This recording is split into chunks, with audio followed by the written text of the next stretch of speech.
पवन कल्याण का जन्म 2 सितंबर 1971 को आंध्र प्रदेश के बापटला में हुआ था। उनका वास्तविक नाम कोनिडेला कल्याण बाबू है। उनके पिता का नाम कोनिडेला वेंकट राव तथा उनकी माता का नाम अंजना देवी था।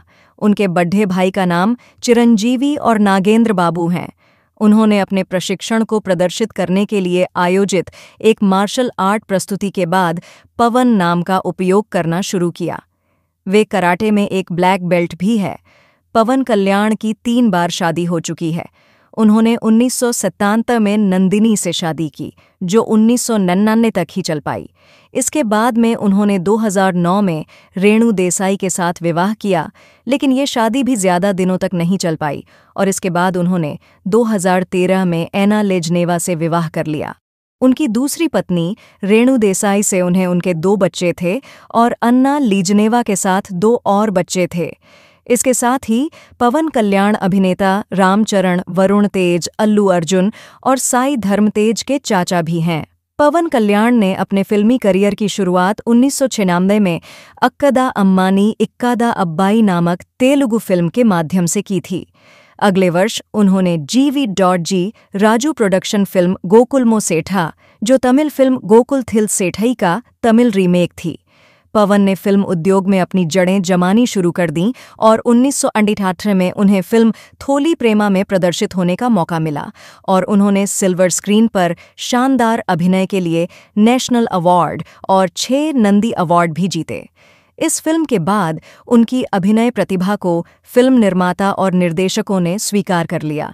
अब वह फिल्म उद्योग में एक प्रसिद्ध व्यक्तित्व बन गए और कई टीवी विज्ञापनों की विज्ञापन एजेंसियों ने ब्रांडों के समर्थन के लिए उनसे संपर्क करना शुरू कर दिया। 2001 में वह पेप्सी के ब्रांड एम्बेसडर बने, जबकि उनके भाई प्रसिद्ध दक्षिण स्टार चिरंजीवी कोका कोला के ब्रांड एम्बेसडर थे।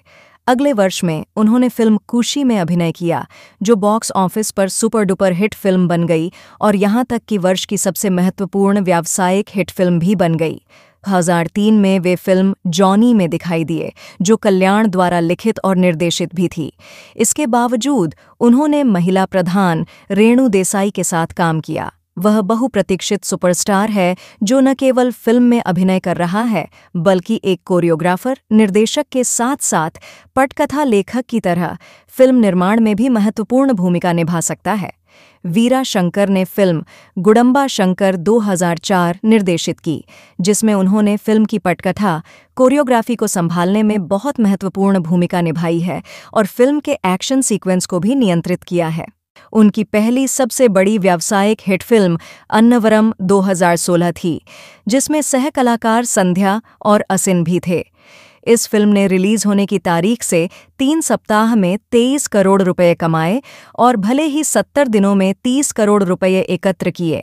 उन्होंने त्रिविक्रम श्रीनिवास द्वारा निर्देशित फिल्म जलसा 2008 में काम किया, जो किसी भी तेलुगु फिल्म और उस समय दक्षिणी राज्य में भी बॉक्स ऑफिस पर सबसे ज्यादा कमाई करने वाली पहली फिल्म बन गई। इस फिल्म को तेलुगु फिल्म इंडस्ट्री के सबसे ज्यादा कमाई करने वाले का खिताब भी मिला। बाद के कुछ वर्षों में वे लव आजकल 2015, गब्बर सिंह 2018, टॉलीवुड इंडस्ट्री में दूसरी सबसे ज्यादा कमाई करने वाली दूसरी फिल्म अथरंटी की दारेदी 2013 वर्ष की ब्लॉकबस्टर फिल्म बनी और इस फिल्म ने काम किया 33 सिनेमाघरों में पूर्ण 100 दिन और तब टॉलीवुड उद्योग का सबसे अधिक कमाई करने वाला व्यक्ति बन गया। वह यकीनन तेलुगु फिल्म उद्योग के सबसे बड़े सुपरस्टार में से एक है। इसके बाद मार्च 2014 में वे जनसेना पार्टी बनाकर राजनीति में आए पवन कल्याण ने चरित्र कलाकार पावला श्यामला को 1 लाख रुपए दिए, जो एक घातक बीमारी से पीड़ित थे। 27 जुलाई 2013 को उन्होंने तेलंगाना में खम्मम जिले के पांडुरंगपुरम में यीशु के वृद्धाश्रम में 1 लाख रुपए दान किए। पवन ने उत्तराखंड के बाढ़ पीड़ितों के लिए 20 लाख रुपए दान किए।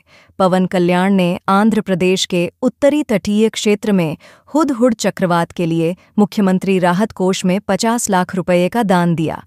पवन कल्याण ने एक दुर्घटना में गोताबाज सतीश कुमार को 5 लाख रुपए की मदद की, जो एक दुर्घटना में अपने पैर खो बैठा। पवन कल्याण ने अलग अलग T20 क्रिकेट टूर्नामेंट और रूस में 5 लाख रुपए दान किए। प्रत्येक टीम के लिए 1,00,000 रू। 10 अप्रैल 2018 को उन्होंने घोषणा की कि वे कॉमनवेल्थ गेम्स में गोल्ड मेडल हासिल करने और हमारी मातृभूमि भारत प्राउड बनाने के लिए श्री वेंकट राहुल रगाला को 10 लाख का चेक देने का वादा किया। अप्रैल 2001 में शीतल पेय की विशाल कंपनी पेप्सी ने पवन कल्याण अपना ब्रांड एम्बेसडर घोषित किया, जिससे वह लोकप्रिय सॉफ्ट ड्रिंक का समर्थन करने वाला पहले दक्षिण भारतीय बने। जनवरी 2017 में कल्याण आंध्र प्रदेश और तेलंगाना में हाथकरघा बुनकरों के लिए ब्रांड एम्बेसडर की भूमिका निभाने के लिए सहमत हुए। अगस्त 2017 में कल्याण को जीवन दान का ब्रांड एम्बेसडर बनने के लिए कहा गया। आंध्र प्रदेश सरकार द्वारा एक पहल अंग दान के लिए शुरू की गई।